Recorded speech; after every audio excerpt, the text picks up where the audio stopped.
Anissa Supiasapa, saya sebagai pasien.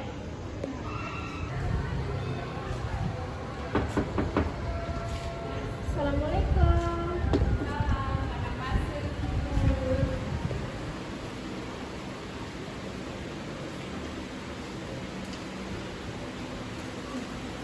Ya, kalau boleh tahu dengan ibu siapa? Saya Ibu Anissa, nama saya baik Anissa Supiasapa, bisa dipanggil apa? Anissa. Mbak Anissa Iya. atau ibu?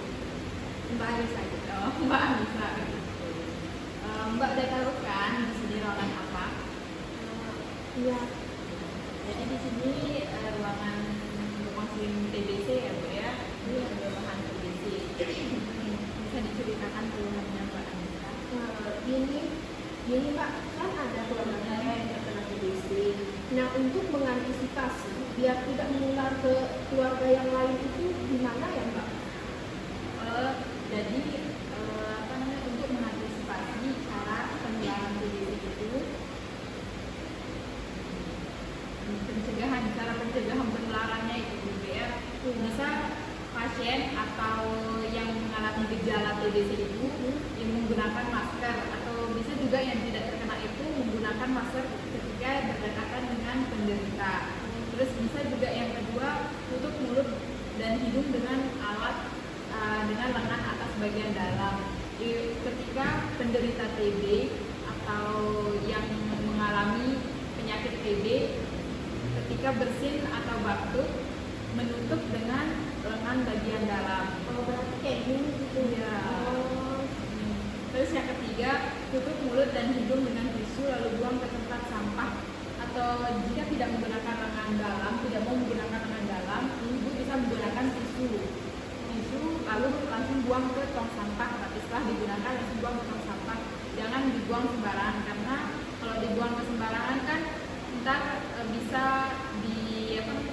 diendus sama lalat atau apa gitu kan, itu yang menularkan lagi.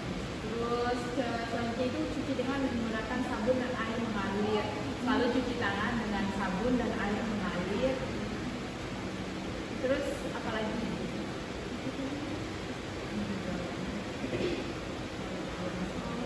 Oh iya Mbak, kalau kelompok yang beresiko itu gimana ya? Kelompok-kelompok yang berisiko itu ada orang dengan penderita HIV, diabetes mellitus, perokok pasif, sama lansia, orang yang sering berkontak langsung dengan pasien TBC. Kenapa orang yang TBC, orang yang HIV terkena gampang sekali atau rentan sekali terkena TBC? Karena bukan TBC aja sih Mbak, kayak penyakit menular lainnya juga gitu. Karena kan kalau penyakit HIV itu dia menyerangnya itu bagian imun tubuh seseorang, jadinya imun tubuhnya lemah, jadinya gampang terkena penyakit. Terus gejalanya itu kayak gimana ya? Nantinya untuk gejala-gejala TBC-nya itu batuk terus menerus gitu ya, batuk terus menerus kayak sembuh berapa hari lagi batuk gitu. Oh itu sih ya, ini keluarganya itu sebelum dia kayak di diagnosa itu batuknya tuh kayak terus menerus. Ya. Terus yang selanjutnya demam dan meriang dalam jangka waktu panjang. Demamnya itu dalam jangka waktu panjang, bahkan semingguan dia demam terus sampai turun gitu. Terus yang selanjutnya itu sesak napas dan nyeri dada. Penderita TB itu, gejala penderita TB itu sesak napas sama nyeri bagian dadanya. Selanjutnya juga berat badan menurun. Berat badannya itu menurun selalu menurun. Ada juga ketika batuk berdahak bercampur darah, terkadang dahaknya itu keluar bercampur darah. Kan tadi kan ada yang batuk terus menerus. Nah, batuk ini ketika batuk terkadang dahak bercampur, yang keluar itu dahak bercampur dengan darah. Terus selanjutnya nafsu makan jadi menurun. Ciri-ciri orang menderita TB itu nafsu makan jadi menurun. Terus yang terakhir itu berkeringat di malam hari. Tanpa sebab itu gejala penderita TB itu berkeringat di malam hari padahal tidak pernah ngelakuin apa-apa.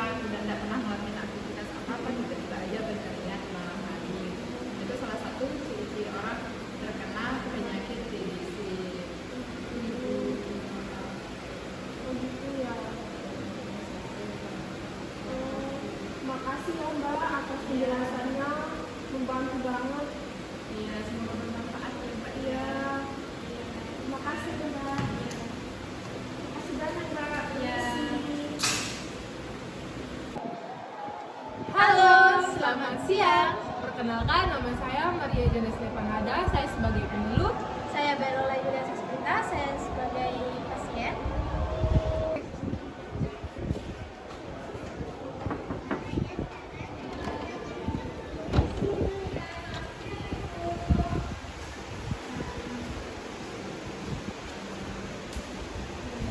Silakan.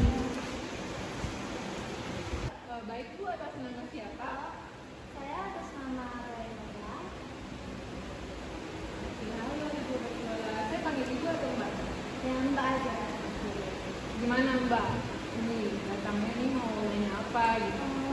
Gini Mbak, kemarin kan saya sepertinya terkena seperti kayak gejala-gejala batuk itu. Saya sering kayak batuk itu berdahak itu seringnya keluar darah ataupun kayak sering kayak demam itu malam hari.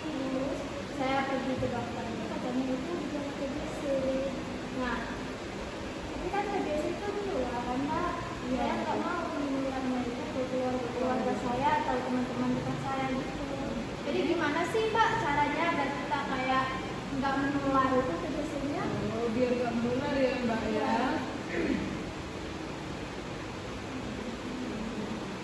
Pencegahannya ya Bu ya. Ini. Iya.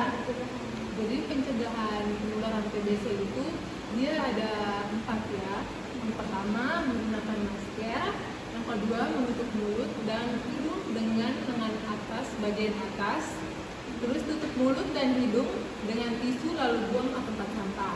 Nah, yang ketiga ini kenapa tisu itu harus dibuang ke tempat sampah? Gak boleh sembarangan karena kita nggak tahu kayak lalat atau apalah yang kayak akan membawa dia hinggap ke tisu itu, terus kayak kan kita lalat kadang masuk ke makanan Mbak, jadi kita nggak tahu lalat itu membawa bakteri apa gitu. Nah, yang keempat itu cucilah tangan menggunakan sabun dan air yang mengalir. Oke, itu aja sih Mbak, 4 aja dia penularannya. Oh, gitu ya. Itu Mbak. Jadi kayak kelompok berisiko itu kayak seperti apa Mbak? Oh, kelompok berisikonya ya. Jadi kelompok berisiko itu siapapun yang berada di dekat orang yang terinfeksi TB bisa terkena dampaknya.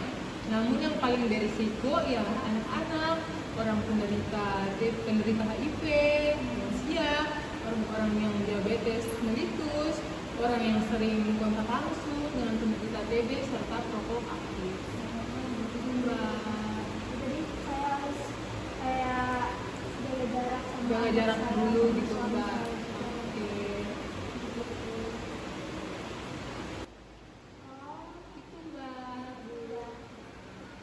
Terima kasih Mbak atas penanganannya.